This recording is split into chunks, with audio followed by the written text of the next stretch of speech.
spotted in Metro Detroit yesterday. Scott Harris loading up his shopping cart at the Dollar General.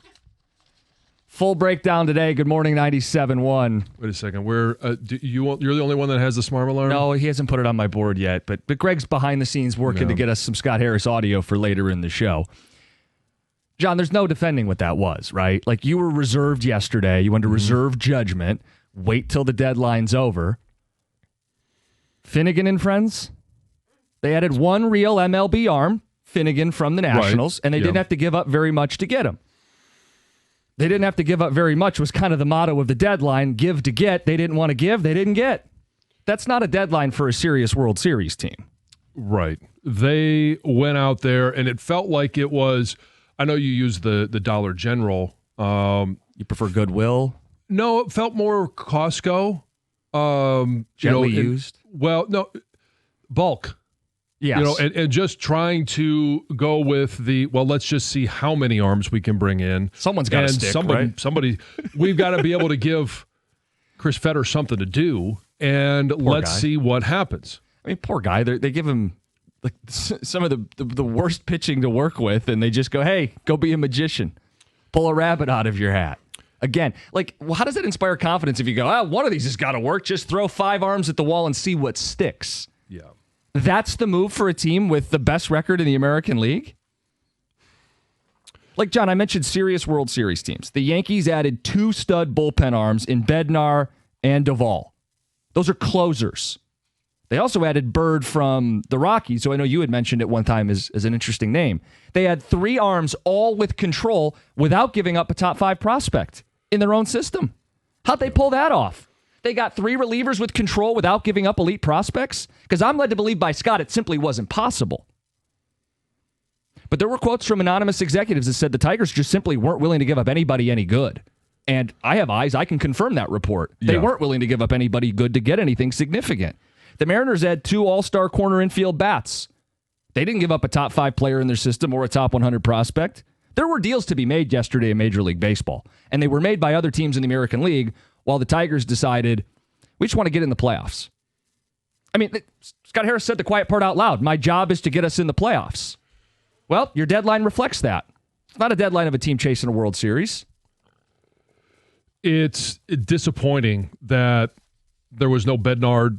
There was nobody of significance that was added. And I know, you add, you add a starter in Charlie Morton, right, who is 41 years old. With a 5 ERA. He's having a terrible year. And that's when you move, Melton from starting pitcher to the bullpen. So, that was there. We think Melton can help us in the bullpen. He can be a long reliever.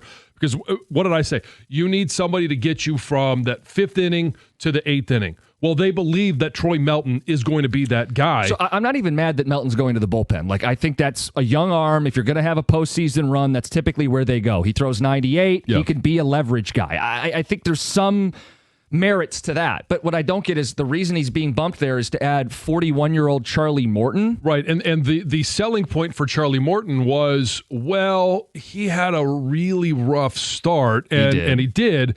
Since then, he's been 7-1, and his ERA is 3.23. I think I read. Yeah, but hold on. The month of July. Trust me, I'm just telling you what the selling point is. What I'm seeing is a lot of selling from people who have to twist the numbers. If you have to chop the first month and the last month off, I can do that with a lot of pitchers. Charlie Morton's had a 5 ERA in July in 5 starts and a WHIP of 1.5. Sure, there's some swing and miss if you squint hard enough, but that's everybody they added. Rafael Montero, he's lethal if he can find the strike zone. And he was really good in 22.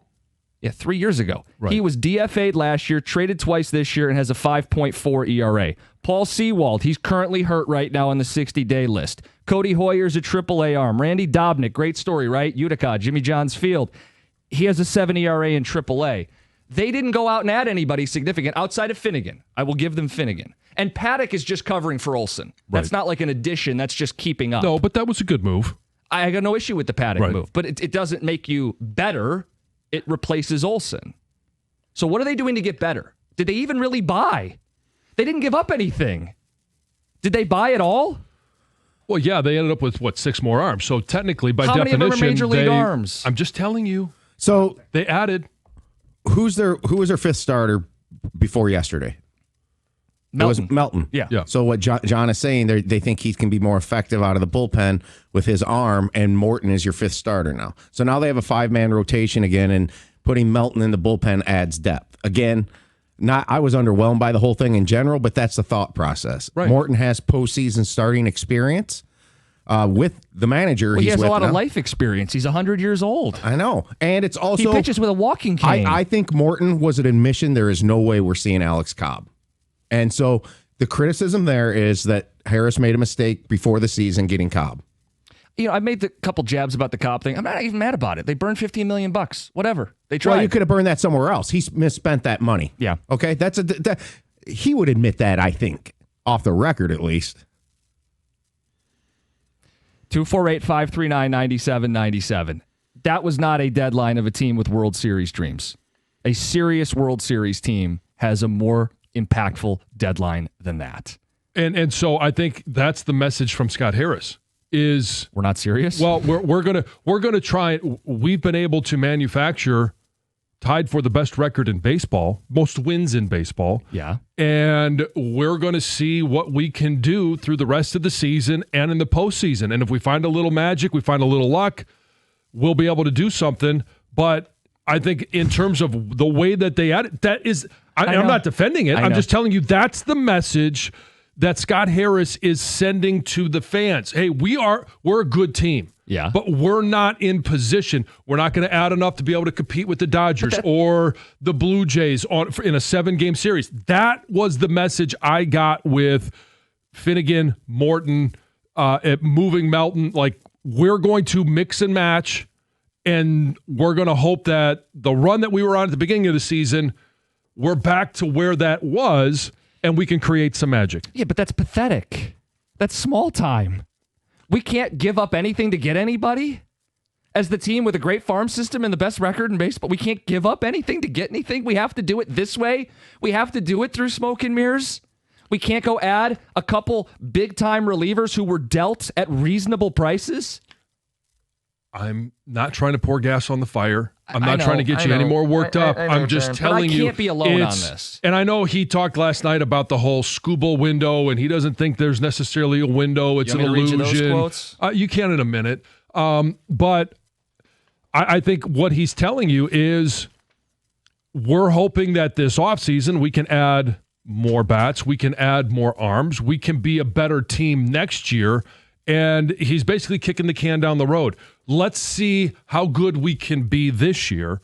And then next year, we're going to do a little bit more in the offseason. Maybe it leads us to do more at the trade deadline. It's very underwhelming. There's no question about it. But I think he's telling you, even if we went out and sold the farm for talent, that they weren't in position to be the favorites to go into the World Series. And I'm with you. I know what you're going to say. Well, you don't have to be the favorites. Thank you. That's the message that I got from Scott Harris. No, I know, but do you like the message?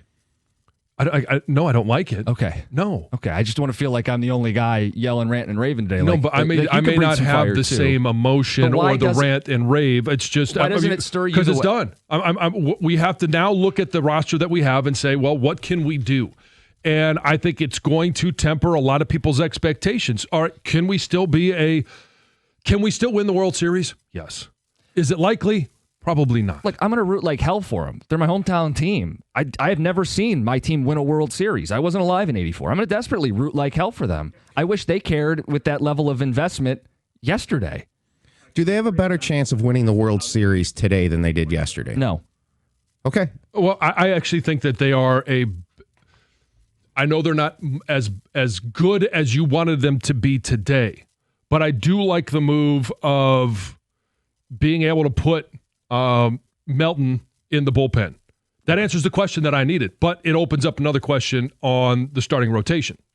And John, you've already alluded to this, the quote about Scooble and Windows, right? Because, okay, fine, we're not good enough to make the impact moves now, and you kind of hinted, well, maybe next year they will. Well, next year's the last year of Scooble's contract, his control. Right.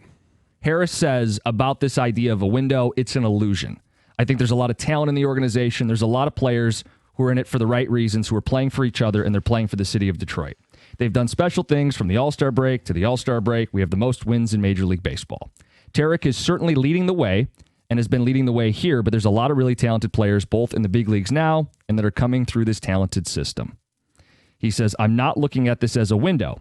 It doesn't mean I'm shorting the present for the future by any means, but the whole idea of a window is not filtering into my head because it's my job to get to the postseason every year if I can. No, it's your job to win a World Series. I flat out disagree with what he claims the job of being a president of baseball operations is. It is your job to win a World Series. It is not your job to get in the playoffs every year. He's operating the deadline as a man whose job is to get in the playoffs every year, not a man whose job is to win a championship. I could have accepted that comment more if he added one caveat, and when we return, I'll tell you what that is. Perfect, and then your phone call's 97.1.